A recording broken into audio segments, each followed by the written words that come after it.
Hi, I'm Ed, and this is Charlie. And today on Real Talk, we're going to be talking about lookalike competitions. They've been taking over the world. Yeah, they have gone pretty cray-cray. Been seeing them all over TikTok, Twitter. I know the first one that I saw was the Timothée Chalamet one, which was a month ago? Longer than that now. Maybe a little bit longer than a month. It feels like it was only yesterday, but Yeah. over the course of the past kind of 2 months, we've seen tons of other come on kind of from then. So many. So there's been like Harry Styles, Dev Patel, Glenn Powell. Zendaya was one. But it seems to be predominantly male celebrities that have been kind of like the center of attraction for these lookalike contests. Which is a bit like why? Why have they really been taken over? But like going back to the Timothée Chalamet one. Yeah. That was a very, very crazy outcome. Like the person who arranged it was a YouTuber called Anthony Poe. And he basically went around New York and he put up like 100 posters. Okay. With like little He went QR old school. code. He went old school, yeah. He took it back.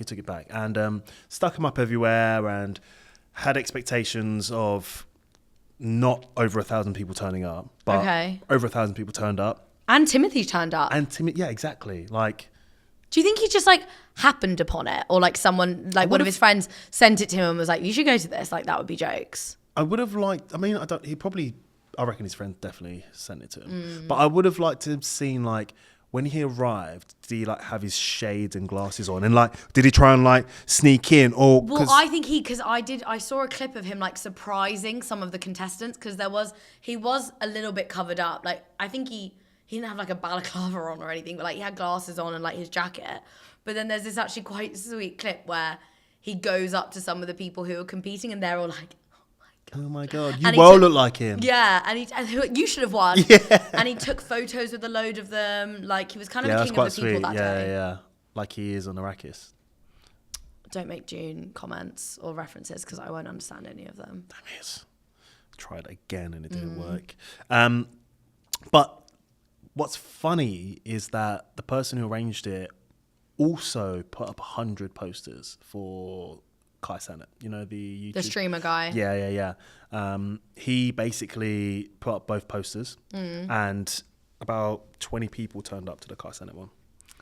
But that's weird. It is. I don't know. I mean, something they've all got in common, like these competitions, are like, I don't know, chiseled, good-looking men. Yeah, well, because one thing I was going to say with the difference, obviously, is because I know Kai has like a massive following He's online. Got so many followers online. And sure. Like people watch him like do nothing for like 30 days, like sleep. No, definitely. So like I'm not underestimating for a second. Like it's a different, I think the type of people who would know Timothée Chalamet in terms of like mainstream popularity are then also probably the type of people who would go to those types of things rather than like, I feel like maybe unless actually no, because I was going to say like unless you're tuned into like the internet sphere, then you might not know who Kai is.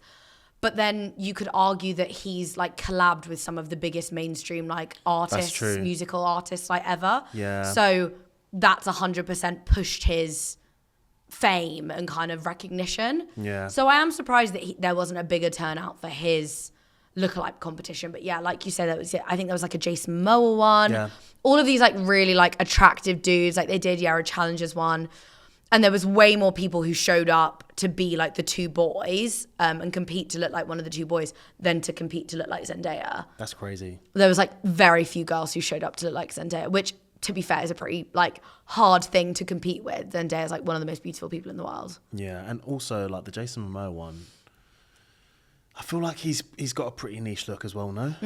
True. Kind of like... It's giving Aquaman. It's giving like scruffy surfer. Yeah, Aquaman. That's literally just another way of saying Aquaman. Like give him a trident and that's Aquaman. That's true. Yeah. But that was £1,000 to win. Jeez. Well, not pounds, dollars. $1,000. And just some randos like funding this.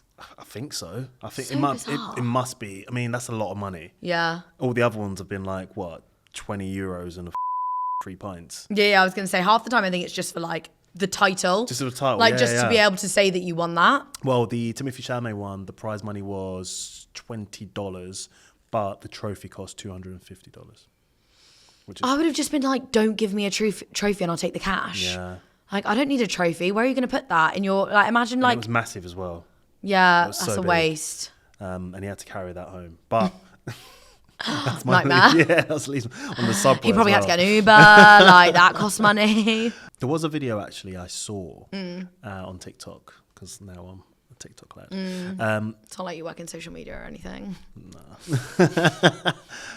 Which I thought you would like. Okay. In a political climate where we are leaning to very much, we actually hate women so much vibes, you know, it makes a lot of sense that a trend would emerge in a secondary space that is a male pageant. It's a male pageant where young women who are often persecuted or criticized for liking pop culture and standing men get to point at random white men on stage and go, boo, you don't look like Harry Styles. Like, it's campy, it's subversive, and it's funny. Which then brought us to the Dev Patel Lookalike competition, which a lot of people don't know was intentionally made to subvert the idea that there were all these white men. They're like, let's bring a man of color into it. And it seemed like a lot of fun. This was in California. The Dev Patel Lookalikes were queening out, which brought us to the Zayn Malik Lookalike competition, where I feel like the water shifted a bit. I was actually in attendance. I went. And I'll say, as part of the in-group, this happened in Bushwick, New York. If you know anything about Bushwick, New York, the audience got it. We all got it. It was funny. But the discourse arose when a masked lesbian came second, and then people on Twitter were eating her up. And it was like, okay, you guys aren't actually getting this. Like, a masked lesbian coming second in a lookalike competition for a cis man is subversive. It's a subversion of the subversion even. It's funny and it's campy. And that's why everyone in the audience was like, yes. But everyone online was like, oh, you actually don't look like Zayn Malik. And it's like, yeah, but like, that's not the point. That's actually not the point. That's kind of eye-opening, the way she's explained it.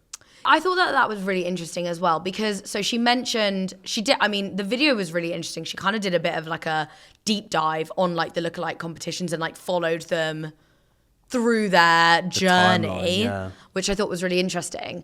And one of the things that she spoke about was how the format and the kind of jokiness and campiness of the performances, almost like, I don't know how to explain it, but inside joke, parody, satirical aspect of so many of these events only really works when you've got men predominantly like parading themselves in front of the audience.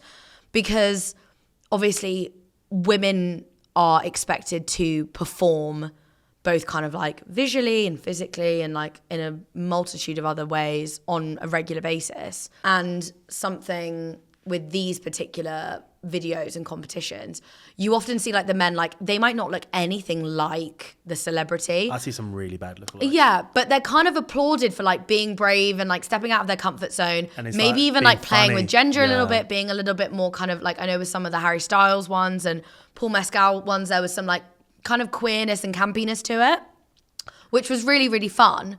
To see people, it's always fun, obviously, to see safe spaces wherein people can kind of like play around and have like a good time. Do their thing. Which brings me to my idea that this would never work with women. This would never work with women. Which brings me to the Zendaya and Rachel Sennett lookalike competitions, respectively, in New York and California. Was the turnout good? Did you really hear about it? No, because it's not funny. It's not the point. Like, we do this every day. We put women on a stage and we go, boo. But now we're all supposed to show up and clap? Like, no, that's just Twitter. I'm sorry. I think the inevitable ending to the lookalike competitions is a ticketed event, VidCon-esque, or an HBO show circa a la Is It Cake? That's where we're going. Thank you. The reason why it doesn't really work so much, the prospect of like, let's say having like a Sydney Sweeney lookalike competition, is that I just feel like for the men, it's like some form of like male pageant show. And like women obviously have been competing in pageant shows for like decades and have been subject to kind of like criticism and objectification based on their looks. And so having a group of women on stage trying to compete to look like Sydney Sweeney just feels like, okay. Yeah. Like no one's gonna be like standing there being like boo or like yell, like I don't know. It doesn't feel the same. And it doesn't feel like it sends a similar message or a similar kind of like vibe that it does when the men are doing it. So do you think that's why there's probably less women like because there was the Rachel Sennett one, who's an incredible actor and like writer, and she's starred in like some of my favorite films, and I don't think a lot of people turned up to her one. I think it was just like, and I think it was more again just like some girlies that like turned up and ended up all probably like going for drinks together afterwards. I think that's what happened with the Zendaya one as well. They're like, it was super wholesome. Like, it was a day out for them, and it really kind of like it just doesn't work the same with women. Like, as bad as it sounds, like it's so much more fun to like judge men in that like arena, because it's not something that we see regularly, and therefore it has like that kind of novelty to it. Whereas seeing women compete based on their looks is not a novel concept. I saw that with the Zayn one, that they did a Zayn lookalike. Yeah. They had someone enter who wasn't like male, and they received a lot of stick online. But I mean, that's just, the internet's a dangerous place anyway. So, but the vibes there were clearly fine and they were great. But as soon as the internet gets a hand of that, then it's a complete different kind of like view It of just ruins everything. Oh, it does, yeah. Twitter. Which is a shame, because like some of the stuff that I've seen about the lookalike competitions, like, I mean, my entire Twitter feed is like very much like queer orientated, and like it was such a fun thing to witness unfold. Like, you know, when you witness a trend unfold on social media that like actually is just really fun, and it hasn't yet been skewed or kind of like ruined, damaged or made kind of nasty and mean. It was something really funny and joyous to like watch unfold. And so it's a shame when people ruin that, basically. But lookalike competitions haven't, like, these are not new. And I read somewhere that Dolly Parton, working 9 to 5, what a way to make a living. they had a lookalike competition for her, and Slay. she turned up As she would. and she didn't win. What? Yeah. She turned up to this lookalike competition. What do you mean? And they were offering, like, if you win, we pay for your drinks for you and your friends, blah, blah, blah, blah. When was this? This was like back in the day when she was like young. Back in the day. Yeah, she turned up and they were like, cool, 1, 2, 3, blah, blah, blah. She comes second. Stop. Yeah. But I don't know if it was because maybe like... Was she like wearing a wig or something? No. She like was just looking normal. She was just looking, maybe she was looking a bit too glam. And they were like, yeah, you're overdoing it. Oh my God. And she comes second. I'd be fuming. Yeah, I kind of would be as well. That's crazy. I love Dolly Parton. Yeah. She's also got a very distinctive look, so I'm quite surprised that she wouldn't win her own lookalike competition. Talking of it being fun and jumping on the trend, we actually hosted a Ed Sheeran lookalike competition. I saw. Very exciting. It was really exciting and it was documented, so make sure you watch it. But it was harder than it looked. Like, as in like the Timothée Chalamet, I can't speak. The Timothée Chalamet one. It just seemed like it just worked and it was easy, and like put 100 posters up and people turned up, you know. I tried to do the same thing, but it did not go that well. Yeah. And we did Ed Sheeran because we thought it would be kind of like redheads would just turn up. Like if you're They'd flock to the area. Yeah, if you're ginger and you want to win 50 quid, then they'll just turn up. Yeah. No such luck. It was so hard. And then I found out... They're pretty rare. I found out there's only 1% of people in the world who have blue eyes and ginger hair. Yeah, they're pretty rare. I did not know this. Yeah. If I knew, I wouldn't have done something so niche. It would have made it so much easier. Yeah. But then, yeah, we had a lookalike turn up, and in the end, it was really wholesome, and people were cheering and all sorts, and people entered who weren't even ginger, and it was just fun. But also, I realised how hard it really is to arrange, and it kind of made me think that maybe people don't want to be told they look like Ed Sheeran. Do you know what I mean? I know. It's kind of one of those things where it does only kind of work with certain celebrities.